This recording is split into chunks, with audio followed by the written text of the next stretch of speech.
Unfortunately for us, HIV/AIDS has become another threat and has increased our vulnerability. And as we will see, I'm sure through the day, and we have heard about the last 2 days, the numbers of people that are infected by HIV/AIDS are increasing, particularly in our region. And that has created not only economical problems, but mostly social problems, and has increased clearly our vulnerability. So that we have an idea what we are talking about, if we look at the map that UNICEF put it up, you can see that my country is in the region where above 50% of people are infected by HIV/AIDS.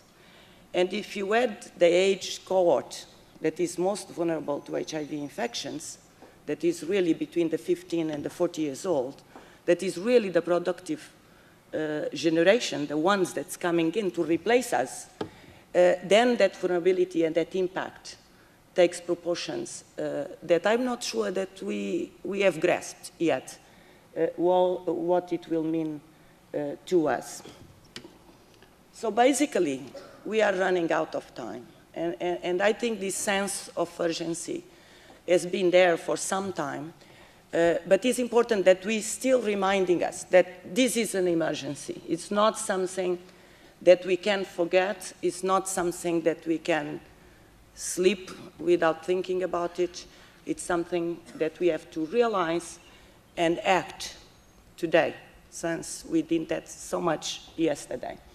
And this just shows that we are not only losing people to HIV/AIDS, adult people, but it also means that we are creating a huge number of orphans that will not have adult supervision, adult care to support them to become their lives and their integration in society. What are we doing in Mozambique? And allow me to use the case of my country to discuss then some of the issues related to how we are dealing with HIV/AIDS. In Mozambique, we have, and from the beginning, you know, our government declared a national emergency in 2000. And since then, we had really quite big programs, at government level, at NGO level, associations level, community level. And basically, they touch in, you know, the use of preservatives. We really don't believe that avoiding sex, it's the way to go, because that's unrealistic. So basically, we try to give to our young people sexual education so that they can protect themselves, that they can take responsible decisions. We have created what we call day clinics, so that people that are affected and their families can come and have some treatment, have nutrition support, also counseling. We have introduced in our curricula in most levels HIV/AIDS curricular content. We have also antiretroviral programs, and the day clinics are very important for that, because usually people that are under these programs, they take their medicine in the day clinics to make sure that they do it right and regularly. We do have nutrition programs, awareness campaigns, testing and counseling programs, and very recently, the government have approved a research agenda on HIV/AIDS that will be coordinated by our Ministry of Science and Technology. But the truth is, it's not working. Although we have done all those things and still committed to do more, the truth is it's not working. We are one of the 7 most affected country in our continent.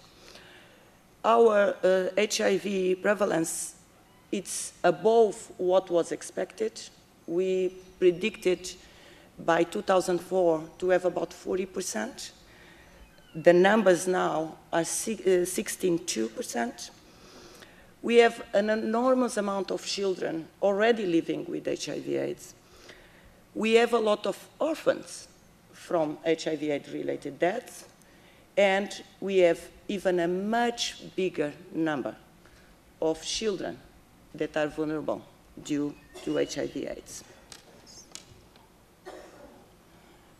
But why is not working? I mean, we are there, we are committed, we are doing things.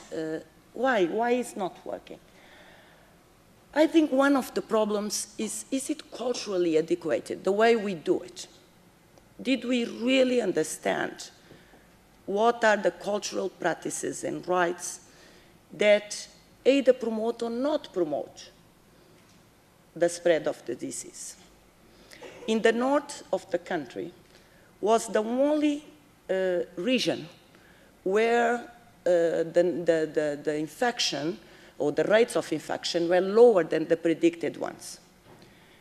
And one of the reasons we think that is behind that, it has to be with cultural practices. The circumcision, male circumcision is a cultural practice. In the initiation rites, they have several processes of sexual education to girls. And so maybe we are not integrating enough the cultural aspects in our programs. Also the issues of resources and the priority use of those resources. We do a lot of awareness campaigns, and I will come back to that later in the presentation. But awareness campaigns are one moment. They are not long life education. It's difficult through short-term campaigns to change behaviors. To build understanding, you have to have in order to have a behavior that is responsible in relation to yourself and to the rest of the community. So clearly, the focus somehow has to be changed. Also, a fragmentation of approaches. It's very normal to see different organizations doing the same thing, using different methods. And sometimes that also gives mixed messages. And we are not really clear what is passing through.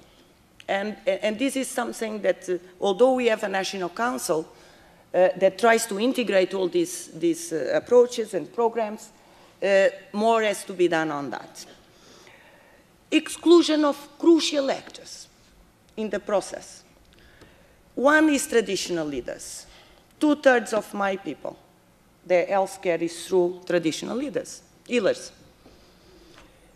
If we don't involve the healers in this process, we basically are saying that 2/3 of the Mozambicans, when they go to get some health care, they don't have the informed healer to give them that information.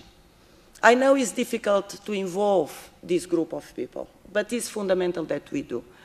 We are also putting, and luckily in Mozambique we are reversing this, but we need more social researchers to work with us so that we can understand better the cultural practices, the context, and then build into the education programs and the awareness programs we have. And clearly, we are putting out educators.